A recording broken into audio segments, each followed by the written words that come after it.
Good morning, boys and girls. I hope everyone had a wonderful weekend. It was so beautiful out. I hope you were able to get outside this weekend. So, boys and girls, this week we're going to stay on our insect theme. We're going to go over again how we can tell an insect from other bugs, right? So an insect has three body parts, right? So it has a head, a thorax, and an abdomen. And how many legs does an insect have? 6 legs. So make sure you count their legs. 1, 2, 3, and then on this side, 4, 5, 6. So today we are going to be making a beautiful, beautiful dragonfly. Now, boys and girls, have you seen any dragonflies since it's been a little nicer out and a little warmer? Keep your eye out because they're so gorgeous. Dragonflies come in all different colors. Today what you'll need is some tissue paper, some harder paper if you have it. If you don't, no big deal. A little tiny bowl of water, just a splash of water, some Elmer's glue, okay, and a paintbrush, okay. And on your cardstock here, I want you to try to draw this. Try to draw the shape of a dragonfly, okay? So you're going to draw the head, the thorax, and the abdomen, and its wings coming down on the side. The first thing we're going to do is pick our colors of our dragonfly. So I have a pretty purple tissue paper here. I have a pretty pink tissue paper here. And I think I'm going to do this really cool green. I think it's like a lime green, okay? Now, boys and girls, if you don't have tissue paper, no big deal. You can use construction paper, you can use markers, you can use crayons, whatever you want. Now, before we begin, let's just take a look at this picture of a dragonfly. So let's see, does the dragonfly have a head? Does the dragonfly have a thorax? And where is the dragonfly's abdomen? And does the dragonfly have wings? Most insects have wings. How many legs does the dragonfly have? So boys and girls, is a dragonfly an insect? Did we check off all the boxes for an insect? We sure did.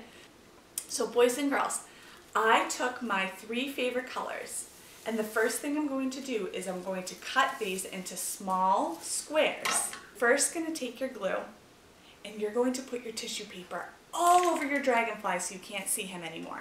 And boys and girls, when you put your tissue paper on, some of it might go over the black lines, but that's okay because we're actually going to cut our dragonfly out. So as you cut it out, you will actually cut these little extra pieces off, okay? So I'm going to take my tissue paper and cover the whole entire dragonfly, okay? So boys and girls, that's what I want you to do now, and we'll come back and talk about it. Welcome back, boys and girls. I hope you had fun putting your tissue paper all over your dragonfly. So boys and girls, your dragonfly is going to look a little something like this. Make sure you try to cover as much as you can. That's okay if there's a little bit of white showing, but I just want you to try your best and try to cover as much as you can, okay?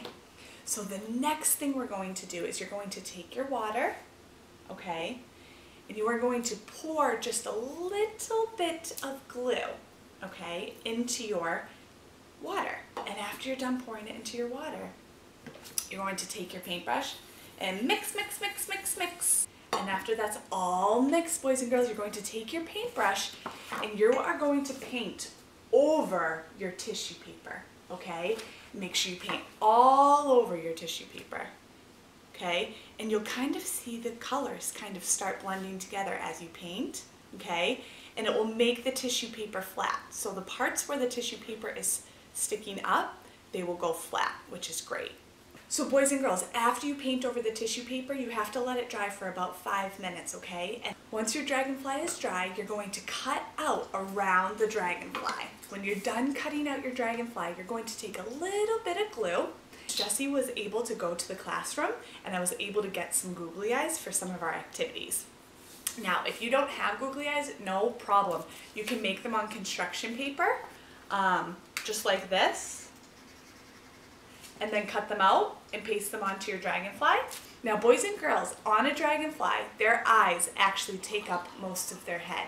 So make sure that you make really, really big eyes, okay? All right, so boys and girls, my dragonfly is done, it actually has to dry for a little bit longer, okay? So look how beautiful this is. And when it's all dry, what I'm going to do is I'm going to take a piece of string or a piece of yarn, and I am going to put a hole in its wings and in its tail, and I'm going to hang it up. Okay, boys and girls, and once I do that, I will definitely make sure that I put a picture up for you to see after, okay? And I would love to see where you put your dragonflies. So boys and girls, again, I hope you had fun making your dragonfly. They're so beautiful. And I will see you tomorrow for another activity, and I hope you have a great day and enjoy this beautiful sunshine. Miss you all so much. See you tomorrow.